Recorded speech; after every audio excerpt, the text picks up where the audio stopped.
দক্ষিণ চট্টগ্রামের দীর্ঘদিনের কাঙ্ক্ষিত কালুরঘাট সেতুর ভিত্তিপ্রস্তর স্থাপন করা হবে আগামীকাল। ডক্টর মোহাম্মদ ইউনূস প্রস্তাবিত নকশা অনুযায়ী কর্ণফুলী নদীর উপর বিদ্যমান রেল সেতুর ৭০ মিটার উজানে নতুন সেতু নির্মিত সেতুর ভিত্তিপ্রস্তর স্থাপন করবেন।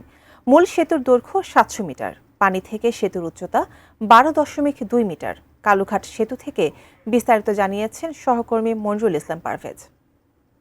চট্টগ্রামবাসীর দীর্ঘদিনের যে কালুরঘাট সেতুর যে আকাঙ্ক্ষা ছিল মানুষের, সেটির স্বপ্ন পূরণ হতে যাচ্ছে আগামীকাল। এবং মাননীয় এই সরকারের যিনি প্রধান উপদেষ্টা রয়েছেন ডক্টর মোহাম্মদ ইউনূস, ইনি আগামীকাল এই কাঙ্ক্ষিত সেতুটির ভিত্তিপ্রস্তর উনি করবেন। এবং একটা জিনিস এখানে জানিয়ে রাখি, এই সেতুটি আমরা যতটুকু খবর পেয়েছি ৬ কিলোমিটার দীর্ঘ এই সেতুটি হবে এবং এর যে ১২.২ মিটার উচ্চতা হবে এই সেতুটির।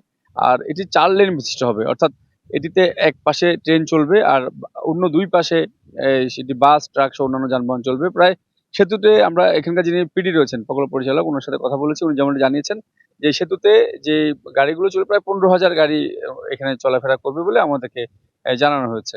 অর্থাৎ আর এটি যে সহায়তা করছে কোরিয়ার যে ডেভেলপমেন্ট যে অথরিটি রয়েছে, তারা এটি আর্থিকভাবে সহায়তা করছেন। সহজ শর্তে বাংলাদেশ সরকারকে ঋণ দিচ্ছেন। তাদের ঋণেই মূলত এই কাঙ্ক্ষিত বোয়ালখালীর বাসীর যে কালুরঘাট সেতু সেটি কিন্তু নির্মিত হচ্ছে। অর্থাৎ নির্মিত হচ্ছে বলতে নির্মাণ কাজের যে ভিত্তিপ্রস্তর সেটি আগামীকাল উদ্বোধন হচ্ছে এবং সহসা এটি নির্মাণ হবে। এবং এই ধরনের একটি আশা প্রকাশ করেছেন এখানকার যারা রয়েছেন এলাকাবাসী সহ, তারা কিন্তু সবাই উৎফুল্ল এবং সবাই তাকিয়ে রয়েছেন। খুব সহসা হয়তো এটি যত তাড়াতাড়ি সম্ভব এটি নির্মাণ কাজ সম্পন্ন হবে এবং কালুরঘাটবাসীর, অর্থাৎ এখানকার যারা বোয়ালখালীবাসী রয়েছে দক্ষিণ চট্টগ্রামের, সবাই উপকৃত হবেন, সে ধরনের একটি আশাবাদ সবাই ব্যক্ত করেছেন।